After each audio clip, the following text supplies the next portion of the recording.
calm down. I'm at home, I'm happy, and which is good, and which is good, which is very, very good. Alright, hi lovies, welcome back to my YouTube channel. It's your girl SADAG back with another one which is going to be better and greater than the last one. If you're passing by a new subscriber, welcome my love, and I hope you enjoy your stay. If you are a returning subscriber, what do you do? Okay, I almost did ZX Online's, but I like it, you know what to do. What's up, homie? All right, so today is not really an exciting topic to speak about, but it is a segment that I've always wanted to start on my YouTube channel and speak about, because this is something I'm currently going through, and I just want to share some things. I want to advise on some things, and I want to just share my journey, which is my mental health journey and everything else. So let me give you guys a backstory. So I started therapy when I was really young. I think I was 8 years old when I started therapy, 7-8 years old when I started therapy, and I've been going through therapists ever since. I think I got like my diagnosis properly in when I was 14. Yes, I almost said the year. When I was 14, and then it was just a diagnosis of like, I might have depression, not that I do have depression, I do have a bit of anxiety, all of those stuff. I was young then, and I don't think my parents took it seriously, and it was just because also during that time my parents were going through a divorce. It doesn't make it right for them not to ever pay attention to the fact that I was going through something, and I have been going through something for the longest of time, because I started therapy when I was 7-8, so meaning was like 7 years of like constant seeing a therapist and all those stuff. So I took a decision a month ago, right?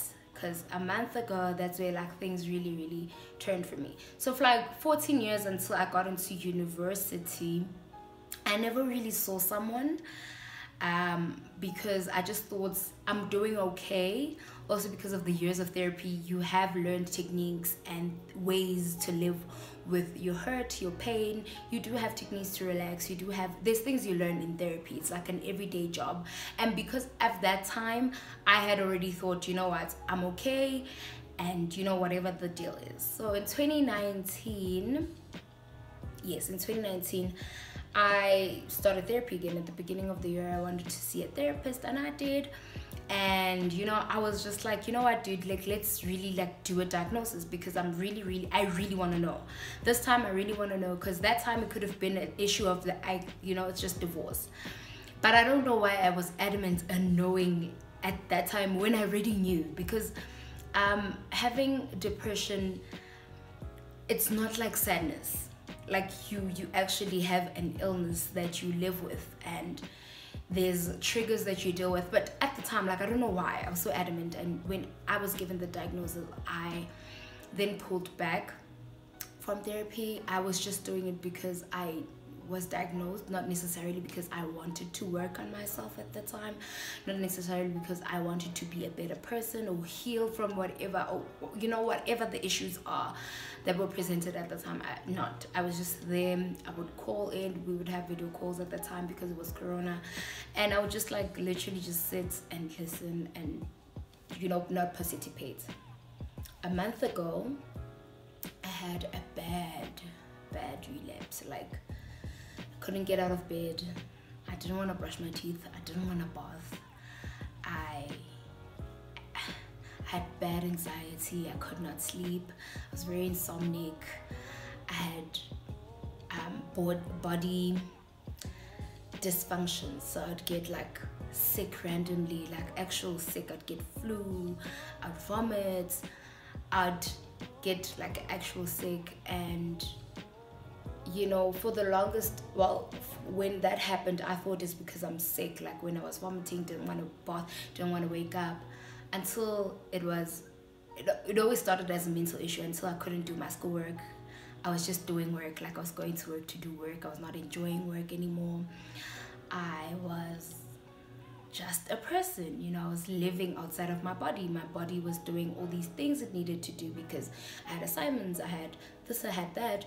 but I was not living and fully functional as a person. And at that point, I realized I needed help. At that point, I realized, after so many years of therapy, there's only so much you can learn from it. There's only so much you can still use from it. I'm at a new stage of my life where I am growing. There's so much growth that's happening inside of me, and there's so much of things that I'm learning. I have new friendships and whatnot, so I'm at a different stage, and I went to therapy. I called a therapist, and I found a good therapist, and I went to see her, and I started my mental health journey around 5 weeks ago. Wow, it's not easy. I think I want to be just honest, it's not easy. My therapist once, she said to me, after every session, if you have not cried, you have wasted your time being here. And that's because of the type of person I am, not because necessarily this applies to everyone. This just applies to who I am. I'm a very emotional person. I'm very present when I have conversations about me. And when I realized that there's so many things that have been happening around me, and I have not been able to engage in them because I'm sad. I'm constantly sad. I do not want to do things. I am shutting out people, and therapy has kind of helped me reconcile with those emotions again, trying to let people back in, trying to build boundaries, trying to learn to live inside of my body once again. And I think it's very important that at times when we do not feel okay, it's very important that we are able to reconcile that feeling. We are able to bring forth that feeling and confront it, and be able to seek help wherever we can. If you're a university student, universities do provide I know UJ has psych ed, so it has like psychological ways to help you. There's psychologists on campus to help you. If you are just a person, a normal human being, you can walk into a hospital or a clinic, just ask someone to talk to. And I think at that moment I knew that I needed that. I want to just bring to everyone's attention that I do not know much, I do not know everything about depression. I'm just speaking about my journey and what it feels like to be in my journey, right?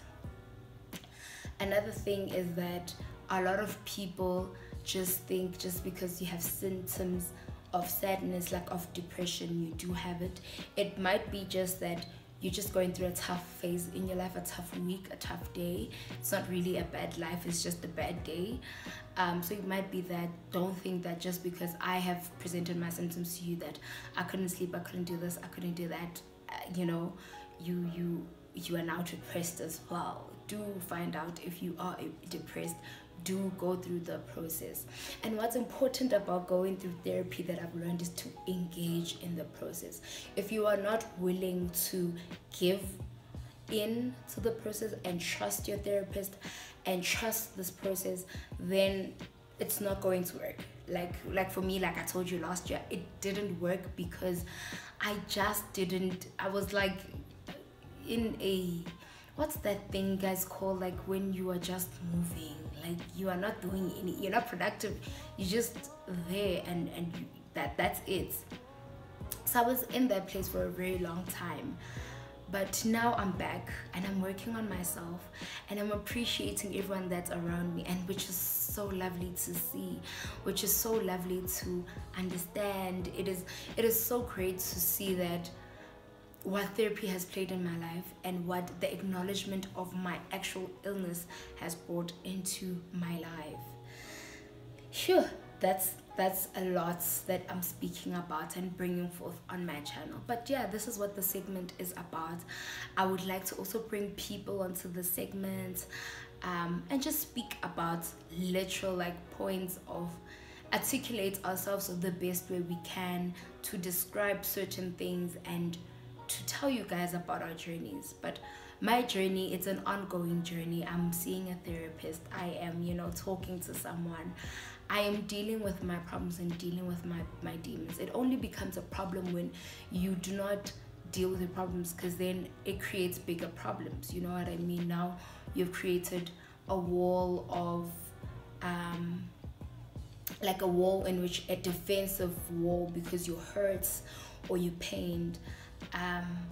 It's like, you know, my therapist actually was speaking about this illustration of you know, when someone is hurt, you know, like an animal, not someone, an animal is hurt, say a cat for instance. When a cat has broken one of its hinds or legs, it will be defensive.